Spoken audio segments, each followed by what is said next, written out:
You probably know him as the host of the long-running and award-winning show, The Amazing Race, here on CBS. Phil Keoghan has a new show you saw tonight, Tough as Nails. It basically celebrates people who have critical, tough jobs. Keoghan was in town last week. We sat down to talk about highlighting these workers and a lot more. But Phil also wanted to see what firefighter recruits go through, and the Chicago Fire Department was happy to put us through our paces.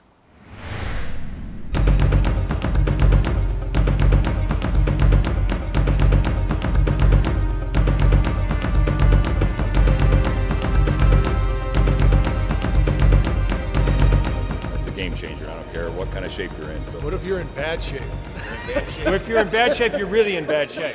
You only picked a few cities to promote Tough as Nails, Yes. and you picked Chicago. Why? I'm a huge Chicago fan. I love it here.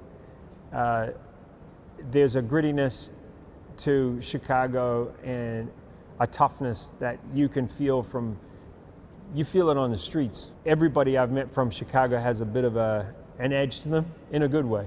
Let's go, Chicago! Let's go one more. I like it. Let's go, come on. you're like great. For the firefighters. You do that 9 times? Hell yeah! I heard you say the other night your grandfather was the inspiration for Tough as Nails? I spent a lot of time with my grandfather when I was a kid in school holidays, and I got to work alongside him in his workshop. He was a mechanic, aero mechanic in World War II. And then a gunsmith, and just really good at fixing stuff. There's some people that are really smart and really well educated, but maybe didn't get that education from a building or an institution, but maybe got it from doing real life jobs. And that was my grandfather. And so Tough as Nails is about honoring people like him, the people that we see in our neighborhood every day, people who run into fires, people who make sure that there's milk on the table, keep America running. And that's really what this is about, real people in real life who I think are real tough. Is everybody ready to get to work? Yeah!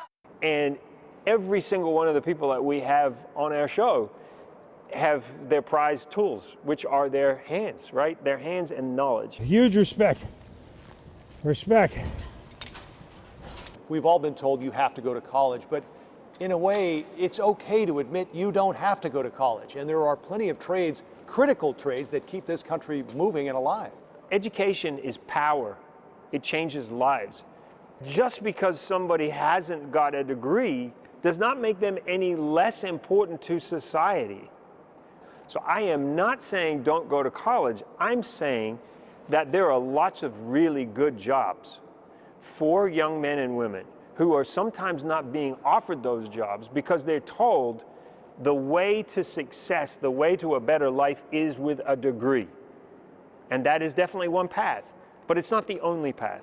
A lot of your motivation, Phil, came from something that happened to you when you were 19. You had what you described as a near-death experience. I thought I was invincible, and then I find myself 120 feet down inside a shipwreck, 120 feet down, and I've been diving all my life. I grew up in the Caribbean, so I'm used to being in the water.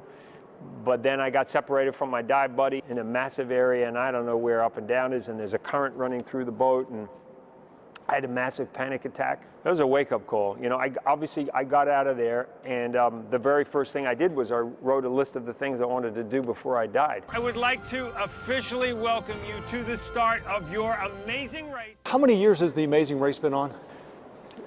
22 years. You've hosted TV shows in more than 70 countries. 130 to be honest with you. 130? 130 something countries, and still counting. 2, 1. Oh my gosh, she did it!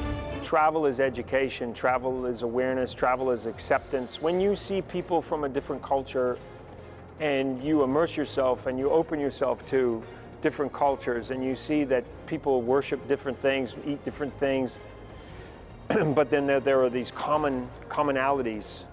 For me, it's just opening my eyes up to the fact that we live in this tiny little bubble of a planet, super small. Like once you've been around it a few times, you realize just how small it is, and that's all we got. I mean, that's what Tough as Nails is all about, right? Yeah, I mean, it's a respect thing. I appreciate you going there with me. Yeah. I'm not saying we sign up for the fire department. I'm just saying, got to know what they experience. thought we were a team. Why am I doing all the work? Because I host the show. Come on, keep going. All right, so we had a little fun and got a great workout, but I'm telling you, the first thing I thought of today, and I'm sure if Phil were still here, he would have as well, that fire in Kenwood. The firefighters had to take their gear up 15 flights of stairs, and that's essentially what we did in that training exercise, not surrounded by smoke and fire. Yeah, you can tell how much respect he has Right. for what they do. And incredible for him to be able to do that experience in 130 countries. Yeah, I asked him about that. I said, what's your favorite place, your favorite city? And he deferred to New Zealand, where he's from. But then he said, I immerse myself in the people I'm with, which was a great perspective, I thought. He said the scenery, the location is almost secondary. He cares and worries and thinks about the people he's with when he's traveling. Well, to your point, though, I mean, so many of these people are out in the elements, and right now we're dealing with the snow moving out, but still some pretty cold temperatures. Can I just mention, Joe's like right out of central casting for a TV show that features a firefighter in Chicago. Phil was not happy about the fact that I ended up with the Commander's outfit. I think you can play. You got to do a cameo. I know it's a different network, but we got to figure out how to do it.